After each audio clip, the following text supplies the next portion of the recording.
خبر سیالکوٹ سے ہے، جہاں پر حلقہ این اے 71 سے عثمان ڈار کی والدہ ریحانہ ڈار کے کاغذات نامزدگی مسترد ہوئے ہیں، جبکہ عمر ڈار کی اہلیہ عروبہ ڈار کے بھی این اے 71 سے کاغذات نامزدگی مسترد ہو گئے ہیں۔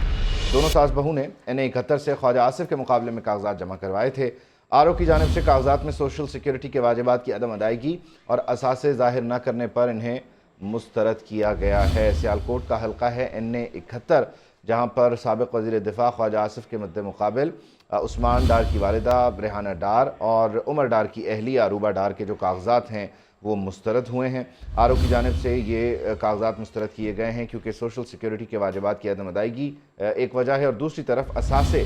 ظاہر نہ کرنے پر بھی ان کاغذات کو مسترد کیا گیا ہے۔ سیالکوٹ کا یہ حلقہ جہاں پر الزام تراشیاں بھی جاری ہیں عثمان ڈار کی والدہ کی جانب سے، عثمان ڈار فیملی کی جانب سے، اور ساتھ ہی ساتھ یہاں پر خواجہ آصف کو للکارا بھی جا رہا ہے، اور کڑے مقابلے کی، سخت مقابلے کی جو ہے وہ یہاں پر توقع کی جا رہی تھی، لیکن یہ جو کاغذات نامزدگی ہیں مسترد ہو گئے ہیں۔ گو کہ ابھی اپیلیٹ فورم موجود رہے گا، وہاں پر اسے چیلنج کیا جا سکے گا اس فیصلے کو آر او کے، اور پھر وہاں سے بھی اگر یہ فیصلہ برقرار رہتا ہے تو پھر اس حلقے میں کورنگ امیدوار کون ہے، کیونکہ کورنگ امیدوار یہاں پر عمر ڈار کی اہلیہ معلوم ہو رہی تھیں۔ اب اس فیملی سے کوئی کورنگ امیدوار مزید ہو سکتا ہے یا نہیں ہو سکتا، یا پھر یہاں امیدوار کون ہوگا یہ آنے والا وقت بتائے گا۔ البتہ آج کیونکہ اسکروٹنی کا آخری دن ہے، کاغذات نامزدگی کی جانچ پڑتال کا یہ پروسیس جاری ہے، اور اس سلسلے میں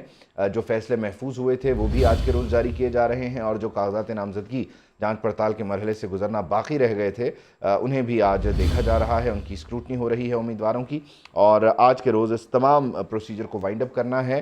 جو آر اوز ہیں ان پر یہ ذمہ داری ہے کہ انہوں نے آج کی تاریخ میں تمام ہی امیدواروں کی اسکروٹنی مکمل کرنی ہے، جبکہ دوسری طرف جو مخصوص نشستیں ہیں خواتین اور اقلیتوں کا جو معاملہ ہے مخصوص نشستوں پر، وہ 13 جنوری تک الیکشن کمیشن آف پاکستان لے گیا ہے۔ سیالکوٹ کے حلقہ این اے 71 کے کیا معاملات ہیں، کلیم رؤف سے جان لیتے ہیں۔ کلیم، بتائیے گا، دونوں کے کاغذات مسترد ہو گئے ہیں، ریحانہ ڈار کے بھی اور عروبہ ڈار کے بھی؟ آج سیالکوٹ میں جو آروبہ سے اناؤنسمنٹ کی گئی ہے، عثمان ڈار کی والدہ ریحانہ ڈار کے جو کاغذات نامزدگی ہیں وہ مسترد ہو گئے ہیں،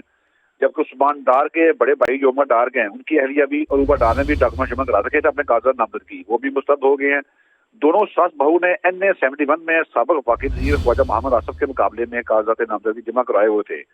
اور دونوں کے جو کاغذات ہیں وہ مسترد ہو گئے ہیں، جبکہ آر او کی جانب سے سوشل سیکورٹی کے جو واجبات ہیں اس کی عدم ادائیگی اور اثاثے ظاہر نہ کرنے پر ان دونوں کے کاغذات مسترد کیے گئے ہیں۔ جی ٹھیک ہے، دونوں پر ایک ہی اعتراض تھا، سوشل سیکیورٹی کے واجبات اور دوسری طرف اثاثے ظاہر نہ کرنا، یا کچھ جی مختلف ہے؟ بالکل، دونوں پہ یہی الزامات تھا، یہ سوشل سیکورٹی کے جو واجبات تھے اس کی عدم ادائیگی اور جو اس کے جو اپنے اثاثے تھے وہ ظاہر نہ کرنے کا الزامات تھے۔ ٹھیک ہے، این اے 71 میں عثمان ڈار کی والدہ ریحانہ ڈار اور عمر ڈار کی اہلیہ کے کاغذات مسترد ہوئے ہیں۔ کلیم رؤف چشتی ہمیں اپڈیٹ کرے تھے، بہت شکریہ آپ کا۔ حلقہ این اے 71 ہے سیالکوٹ کا۔ قومی اسمبلی کی اس نشست کے لیے خواجہ آصف امیدوار ہیں پاکستان مسلم لیگ نون کی طرف سے، جبکہ عثمان ڈار کی جو والدہ ہیں ریحانہ ڈار، انہوں نے یہاں سے کاغذات جمع کروائے تھے۔ اس حلقے سے پہلے عثمان ڈار نے انتخاب لڑا تھا، اور اب کیونکہ عثمان ڈار سیاست سے کنارہ کشی کا اعلان کر چکے ہیں تو ان کی والدہ میدان میں آئیں، اور پھر ان کی کورنگ امیدوار عمر ڈار کی اہلیہ عروبہ ڈار تھیں۔ ان دونوں کے کاغذات جو ہیں وہ حلقہ این اے 71 سے مسترد ہوئے ہیں۔ آر او کی جانب سے کاغذات میں سوشل سیکیورٹی کے واجبات کی عدم ادائیگی اور اثاثے ظاہر نہ کرنے پر انہیں مسترد کیا گیا۔